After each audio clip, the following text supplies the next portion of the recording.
Para terminar este tema, les coloco allí un cuadro de las profecías que se hicieron de Jesús en el Antiguo Testamento y que se cumplieron en su estancia en el Nuevo Testamento.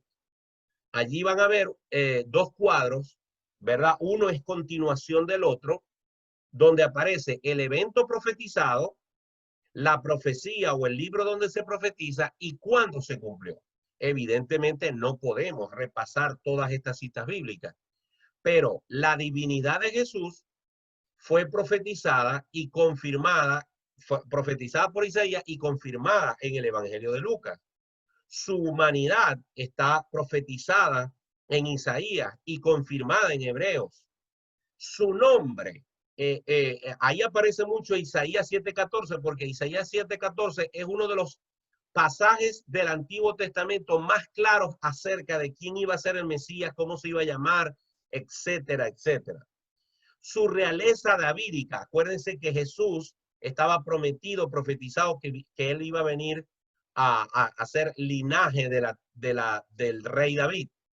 Su linaje, su tribu está en Génesis profetizado, capítulo 49, y se hace patente en Apocalipsis 5. ¿Dónde nacería? Esta parece mentira, pero esta es una de las profecías más importantes, porque el profeta Miqueas profetiza cientos de años antes dónde iba a nacer el Mesías. Y ojo, alguien podría decir, no, pero es que él dijo Jerusalén. Claro que Jerusalén era la ciudad más importante. No, él profetizó que Jesús nacería en una pequeñísima ciudad llamada Belén, y ahí precisamente nació Jesucristo. ¿Cuándo nacería? Está profetizado también y se cumplió. ¿Cómo nacería? Saben, una de las características, ahorita vamos a hablar de María, es que para este tiempo en el que Jesús nació, todas las vírgenes de Israel deseaban ser la madre del Mesías, porque estaba profetizado que una muchacha virgen iba a concebir al Mesías prometido. Así que, ¿cómo lo sabemos? Bueno, lo sabemos a través del libro de Isaías.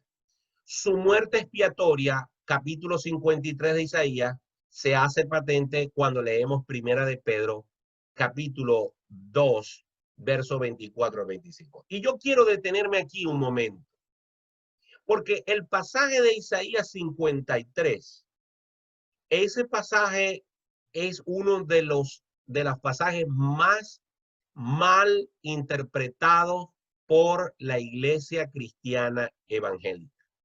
Yo quiero leerlo un momento. Isaías 53.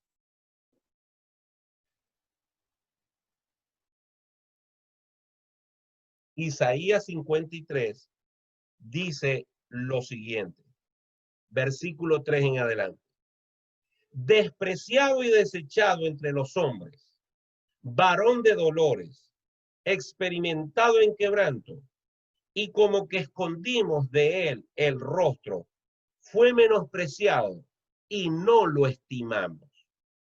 Ciertamente, aquí viene el versículo clave, ciertamente llevó él nuestras enfermedades y sufrió nuestros dolores.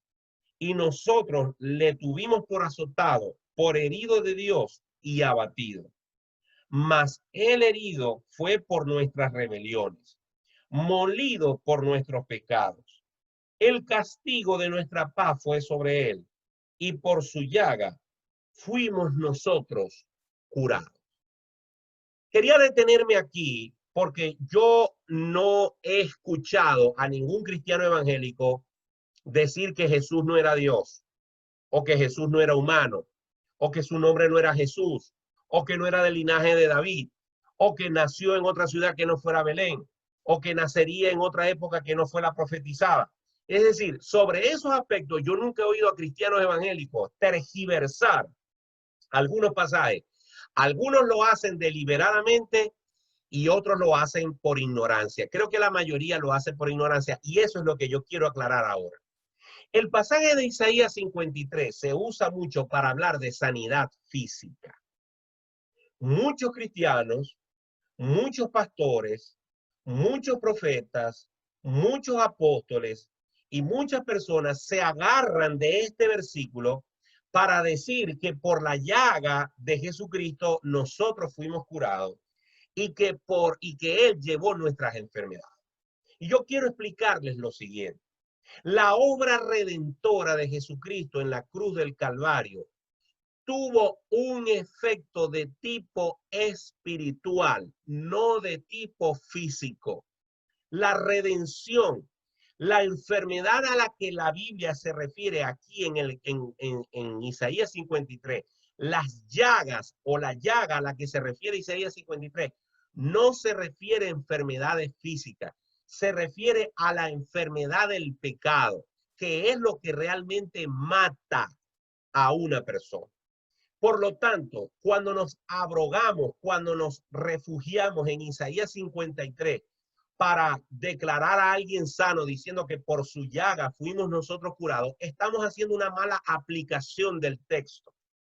Porque ese texto no lo podemos aplicar para sanidad física, sino para sanidad espiritual. Lo voy a explicar de una forma más clara.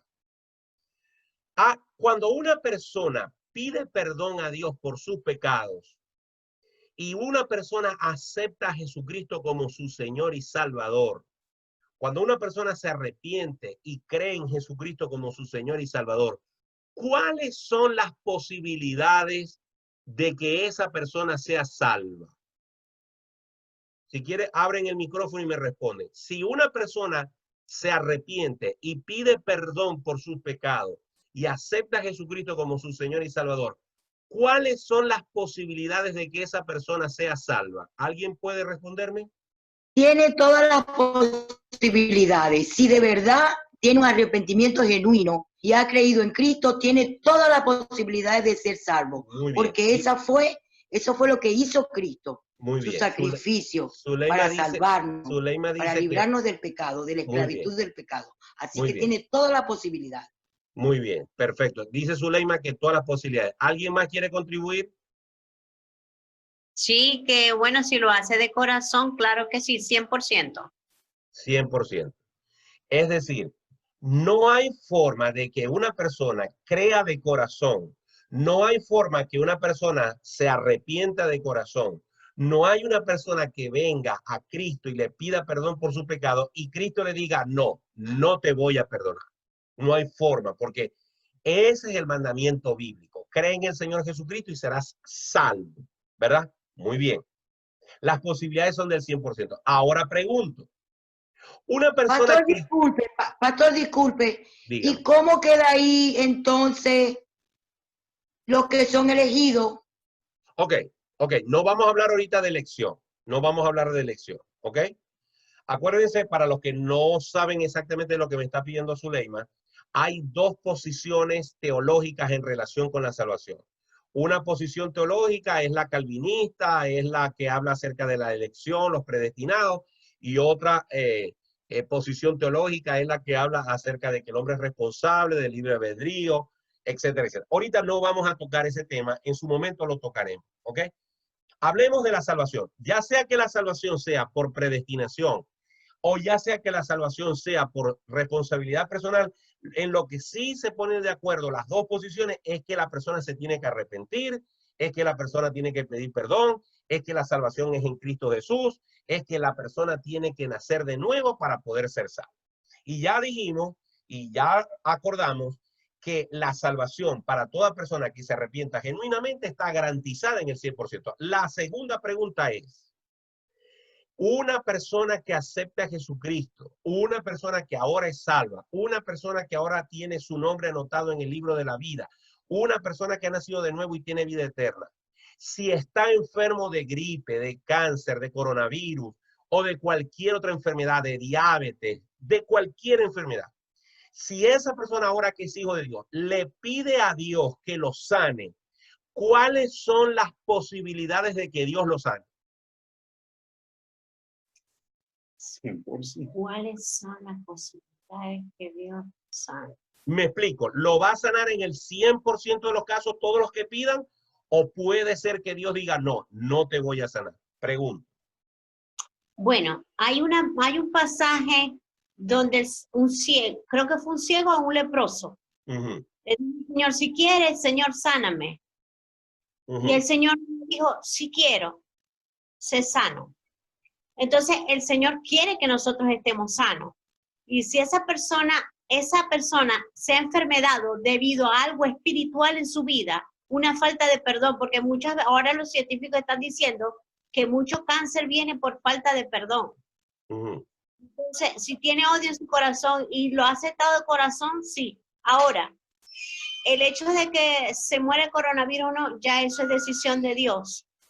No, ahí sí no me atrevo a dar opinión. Creo que Carlos quería decir algo. Gracias, Mariela. A la hora. Carlos Conde.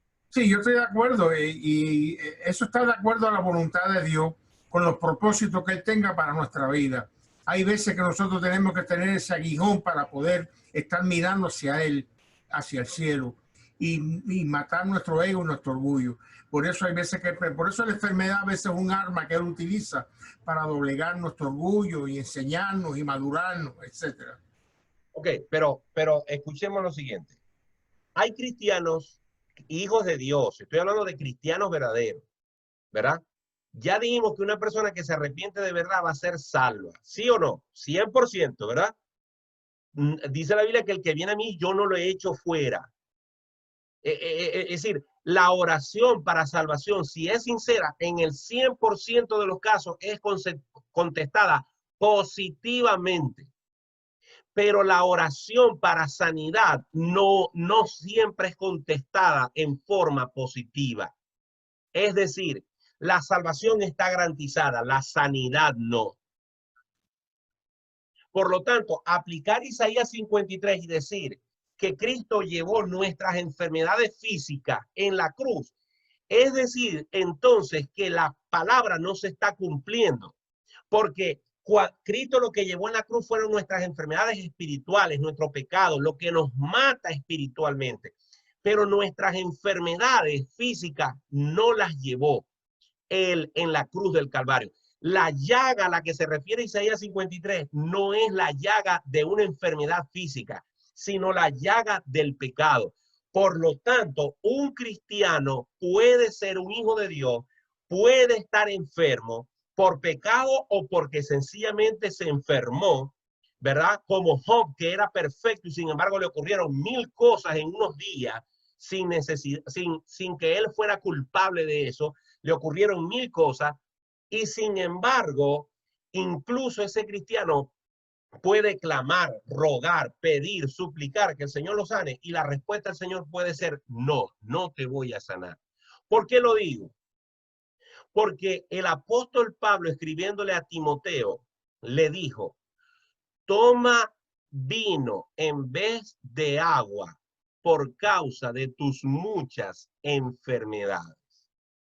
Es decir, el apóstol Pablo le está escribiendo a su hijo espiritual y le está recomendando un tratamiento de tipo médico porque sufría de acidez, sufría de reflujo, sufría de problemas estomacales. Y le dice, toma vino en vez de agua por causa de tus muchas enfermedades. No lo declara sano, no le dice por la llaga de Cristo eres sano, no le dice Cristo llevó en la cruz del Calvario tus enfermedades. Además de eso, en la historia del cristianismo hemos conocido de miles, de millones de casos de hombres cristianos, de mujeres cristianas, que siendo hijos de Dios, sin embargo, han muerto por un cáncer, por una diabetes, por una gangrena, por cualquier enfermedad. Por ejemplo, el predicador más importante de los últimos 200 años, llamado Charles Spurgeon, murió de una enfermedad de la que nunca se pudo curar, que se llama la gota.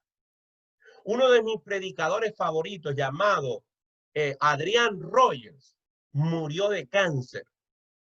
Y así sucesivamente. Hay muchas personas que han muerto de enfermedad, pero no se van a condenar porque la salvación está garantizada. Lo que no puede estar garantizado es la enfermedad, es la sanidad física. En todo caso, cuando la Biblia dice en Isaías 53, llevó nuestras enfermedades, En todo caso, se está refiriendo a que en los 3 años que Jesucristo estuvo sobre la tierra, todas las enfermedades que le fueron traídas a la presencia de Jesús fueron sanadas. No hubo un solo caso en el cual Jesús dijera, chicos, lamentablemente no oré por vos, pero no te sanáis, vamos a ver qué hacemos, vamos a seguir orando. No, no, no. Le traían a alguien con el brazo torcido, Jesucristo se lo enderezaba. Le traían a alguien ciego con los ojos blancos, Jesucristo se los ponía 20-20 de color verde. Le traían a un paralítico que solamente podía mover los párpados y el hombre se paraba y cogía la silla y se iba, cogía su lecho y se iba con él debajo del brazo. Le traían a alguien que estaba muerto o le llevaban a donde alguien que estaba muerto, como a Lázaro, la hija de Jairo, y lo sanaba. La mujer del flujo lo tocó e inmediatamente el flujo se paró. Todos los casos en los cuales Jesús en su ministerio terrenal intervino, todos los casos fueron sanados porque era propósito de Dios que así fuera. Pero en la historia de la iglesia cristiana, desde entonces, a veces los cristianos se sanan físicamente y a veces no. A veces Dios opera un milagro y a veces no. Entonces, en ese sentido, ¿verdad? Cuando hagamos referencia a Isaías 53, Isaías 53 está hablando es acerca de la sanidad espiritual. Yo tengo un video que les voy a pasar después el link, que yo lo hice hace un tiempo, donde explico mejor este punto. Pero quería un último comentario de alguno de ustedes sobre este pasaje para seguir adelante. Mariela, quítale el mute a tu teléfono. Bueno, pastor, ¿no? Yo me comenté en el grupo que estábamos que yo estoy en un grupo, mi esposo y yo estamos en un grupo de ayuno los miércoles. Sí. Y nos han pasado varios motivos de oración. Entonces, y lo que usted está diciendo es verdad. O sea, oramos por una bebé que había tragado líquido amniótico y hasta pupú de la mamá y ya está sana. Y por la otra y murió. Hubo una hermana que con la pandemia estuvo encerrada por mucho tiempo, el esposo es inconverso, no la dejaba salir, no la dejaba dialogar con las hermanas en Cristo, y no entendió, pues, y cayó en depresión, perdió la razón, rompió el fémur, y para la gloria de Dios, ya ese fémur, ella estaba en el universitario, y del universitario la pasaron a su casa, y se sanó, ya le soldó. Pero hubo otra hermana que estábamos orando por ella, por cáncer, y falleció no hace mucho.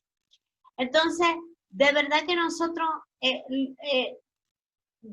ponernos en el lugar de Dios es difícil e imposible, ¿no?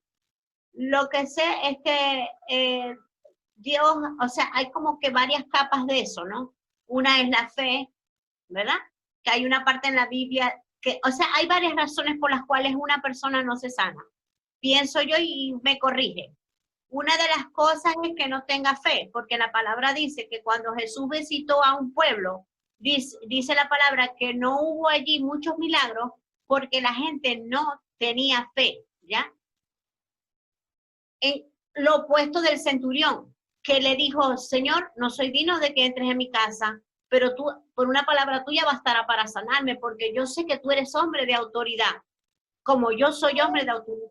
Que yo le diga a los míos, ellos tienen que hacerlo. Yo sé que como tú eres un hombre de autoridad, di la palabra y mi siervo será salvo. Hasta Jesús se maravilló de la fe de él, ¿no? Entonces, una de las razones es la fe. Pero hay partes donde tenemos fe, pero tampoco pasa eso, que fue cuando David oró por su hijo, que el Señor dijo, como por tanto pecaste, Dios, entonces era Dios, ¿no? Por tanto pecaste, tu hijo no va a vivir. Y dice la palabra que David ayunó, clamó y murió el niño y no hallaban cómo decirle que se había muerto su hijo. Entonces, cuando le dicen, bueno, no sé cómo va a reaccionar, y para la sorpresa de ellos, dijo, bueno, me voy a comer. Entonces le dijeron, pero bueno, no te entiendo. O sea, estabas orando, estabas llorando, estabas ayunando para que tu hijo no muriera, y ahora que sabes que murió, ¿Quieres bañarte? Entonces ahí vemos perfectamente bien que David era conforme al corazón de Dios y a la voluntad de que Dios había decidido. Entonces hay tantas capas en eso. Correcto. Eso era todo lo que quería decir. Muy bien, gracias Mariela. Excelente tu participación. Sí, lo que quiero resumir en esta parte, entonces, es la siguiente. Toda la obra de Cristo en la cruz tiene garantía absoluta de cumplirse en el plano espiritual. La redención de Cristo, la justificación, la sanidad que Cristo produce en la cruz es de tipo espiritual. Yo le puedo dar garantías a una persona que se arrepiente de sus pecados y le puedo decir, si lo estás haciendo de corazón, si lo estás haciendo genuinamente, si estás arrepentido, si estás arrepentida y estás poniendo tu confianza en Cristo, yo te garantizo que tu nombre está anotado en el libro de la vida. Pero si una persona está enferma, yo voy a ella, pongo las manos sobre ella, la unjo con aceite, pero Martín Portillo jamás diría te declaro sana, nunca. Y mucho menos le voy a decir porque por las llagas de Cristo fuiste curada y él llevó, no le diría eso. ¿Por qué? Porque si estoy orando por su sanidad física, yo lo que puedo decir es, Padre, en el nombre de Jesús, yo te pido que tú pongas tu mano sanadora sobre fulano, sobre sultano. Te ruego en el nombre de Jesús que obre sanidad, que lo que no pueden hacer los médicos, que lo que no puede hacer la medicina, que lo que no puede hacer ningún tratamiento médico, lo obres tú. Pero siempre esa oración al final va a tener la frase típica y verdadera e importante, pero que no se haga como nosotros queremos, sino como tú quieres. Porque si algo quería Jesucristo como hombre, era no ir a la cruz. Por eso le pidió al Padre aquella noche antes de ser capturado, Padre, si es posible, pasa de mí esta copa. Esa era la petición de Cristo. Pero la respuesta del Padre, ¿verdad? Fue no, necesitas ir a la cruz. Y por eso Jesús, sabiendo que lo más importante era la voluntad del Padre, añadió, pero que no se haga como yo quiero, sino como tú quieres. En la única oración en la que no tenemos que decir si es tu voluntad, es en esa, de pedir perdón por nuestros pecados. No le podemos decir, Señor, si es tu voluntad, perdóname. No, la voluntad de Dios es perdonarte. Vos lo que tenés que hacer es arrepentirte. Pero en cualquier otra cosa, para ser feliz, para tener una mejor vida, para que mi esposo vuelva, para que mi esposa me ame, para que mis hijos se regresen a la casa, para cualquier cosa material, temporal que yo quiera en la vida, siempre la petición tiene que ser lo más profunda, lo más sincera en mi corazón, pero siempre tiene que estar acompañada de la decisión de pedir, Padre, pero que sea como tú quieres y no como yo quiero. Muy bien. Ahí continuamos con el cuadro de todas las cosas que fueron profetizadas, ¿verdad? Moriría crucificado, su sepultura, su resurrección, su ascensión, su exaltación y su segunda venida. Todo esto es el panorama que Cristo tiene o vemos en el Antiguo Testamento.